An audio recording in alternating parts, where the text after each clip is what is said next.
লক্ষ্মীময়ী একদিন জগৎগুরু শঙ্করাচার্য যেজন রায় উনি যেখানে যায় ওনার পিছনে ভক্তরা কয়েকশো ভক্ত ওনার পিছনে পিছনে সবসময় থাকতেন। ওই কয়েকশো ভক্ত নিয়ে একবারে লক্ষ্মীময়ীর মায়ের বাড়ি গিয়ে উদয় স্বামী স্ত্রী ভিক্ষা করে খায়। গুরু কয়েকশো ভক্ত নিয়ে ওই বাড়িতে উদয় হয়েছে। দেখে বলছে, লক্ষ্মীময়ী ও বড়দা ঘরে আছিস নাকি? লক্ষ্মীময়ী মা আছিস?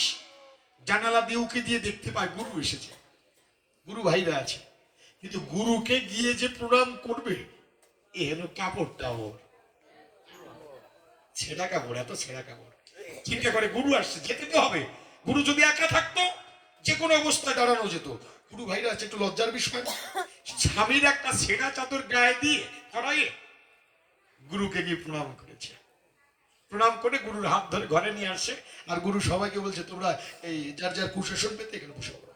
বাইরে সবাই বসেছে, গুরুকে নিয়ে ঘরে গেছে। ঘরে গুরুকে বসতে না, গুরু প্রশ্ন করেছে, বাবা কেমন আছিস? এখন বাবা ভক্তের কর্তব্য প্রশ্ন করেছে, কেমন আছিস? লক্ষ্মীময়ী বলছে, গুরুদেব যে সুখে রেখেছ ওই সুখেই আছি। প্রকৃত ভক্ত, যে সুখে রাখছো আমারে আমি ওই সুখেই আছি। চিন্তা করে গুরু যখন আসলো ঘরে, অন্তত যে গুরু সেবার ব্যবস্থা করতে হয়। কিন্তু গুরু কৃপাটা কোন জায়গায়? আজকে লক্ষ্মীময়ী যে বাড়ি ভিক্ষে যায় কেউ ভিক্ষা দেয় না, যে বাড়িতে ভিক্ষা যায় কেউ ভিক্ষা দেয় না, ভিক্ষাই পাচ্ছে না।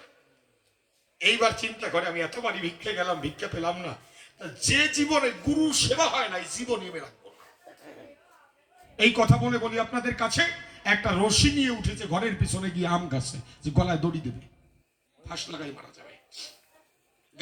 গাছের ডালে দড়ি বাঁধা হয়ে যায়, গলায় লাগিয়ে যখন ঝাঁপ দেবে এই সময় মনে হয় কি ব্যাপার, কি ভুল করছি, আত্মহত্যা মহাপাপ, গুরু না পতিত পাবন, নাহলে আমি মরবো কেন অকারণ? আমি তো একটু আগেই বলেছি গুরু আমার যে সুখে রেখেছে, তো এখনো দেখি গুরু আমার দিয়ে কি করায়। এক কাজ করি, আজকে আমি জনমের মতো গুরু সেবা শেষ সেবা দেব। এই রাজ্যের জমিদার কতবার রূপ যৌবন দেখে আমার কত টাকার লোভ দেখিয়েছে, সোনাদানের লোভ দেখিয়েছে, আমি তখন তো নেই। আমার কাছে একটা রাস্তা তো আছে, আমি যাব জমিদারের কাছে, আমার এই দেহটা বিক্রি করে দিয়ে আজকে জনমের শেষ গুরু সেবাটা দিয়ে দেব। জমিদার কাছে চলে গেছে। জমিদারের কাছে যাওয়ার পরে জমিদার মদ খেয়ে মাতাল হয়ে আছে। লক্ষ্মীময়ী তুমি আমার কাছে কেন এসেছো? বাবু আমি আপনার প্রস্তাবে রাজি, বলো বিনিময়ে কত টাকা চাও, কত সোনা দানা চাও? লক্ষ্মীময়ী করে দিচ্ছে, মামা আমার সোনা দানা টাকা পয়সা লাগবে না, আমার বাড়িতে গুরু এসেছে, গুরু ভাইরা আছে, গ্রামের কিছু বৈষ্ণব আছে, এরা যাতে একবার আমার বাড়ির সেবা করতে পারে এইরকম চাল ডাল তরি তরকারি করে দিয়ে দেন, এর বিনিময়ে আমি সারা জীবনের জন্য আপনার দাসী হয়ে থাকি। জমিদার ভান্ডারীকে বলছে, ভান্ডারী চাল ডালের গাড়ি লক্ষ্মীময়ীর বাড়ি নিয়ে যাও। চাল ডাল রেডি হয়ে গেছে, শাকসবজি হয়ে গেছে। এই সময় জমিদার বলছে, লক্ষ্মীময়ী চলো ঘরে যাই, আমার সঙ্গে ঘরে চলো।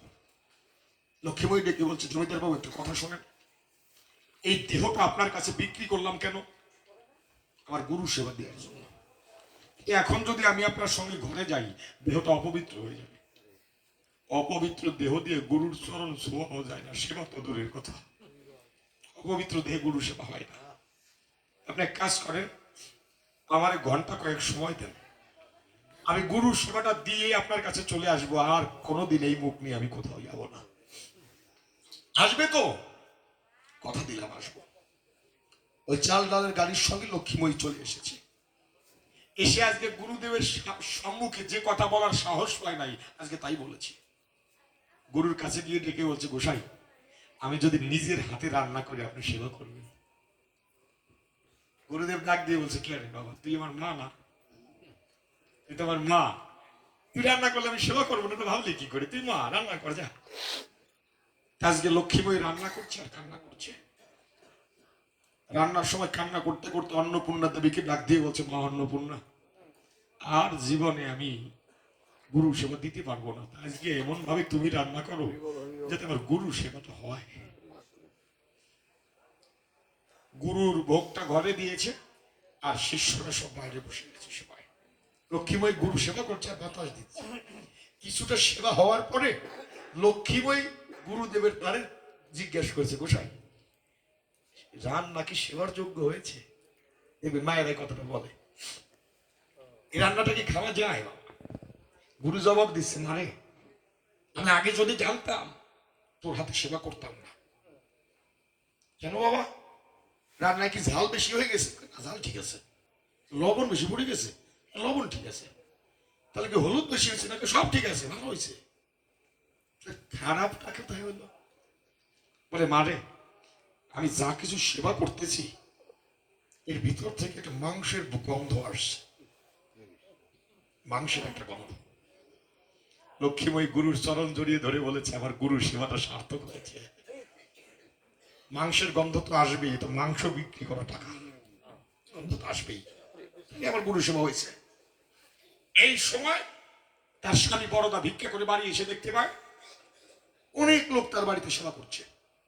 ঘরে গিয়ে দেখে গুরুকে প্রণাম করেছে। প্রণাম করে লক্ষ্মীময়কে জিজ্ঞেস করছে, তুমি এত চাল ডাল তরি তরকারি কোথায় পেয়েছো? আমি তো ভিক্ষা দিয়েছিলাম, কোথায় পেলে? আমি বলবো যে গুরুদেব প্রসাদ রেখেছে, আপনি প্রসাদ সেবা করে তারপরে আপনি সেবা করার পরে মহাপ্রসাদ আমারে দে, এরপর আমার মনের সব কথা আপনার বলবো। স্বামীকে প্রসাদ সেবা করাইয়ে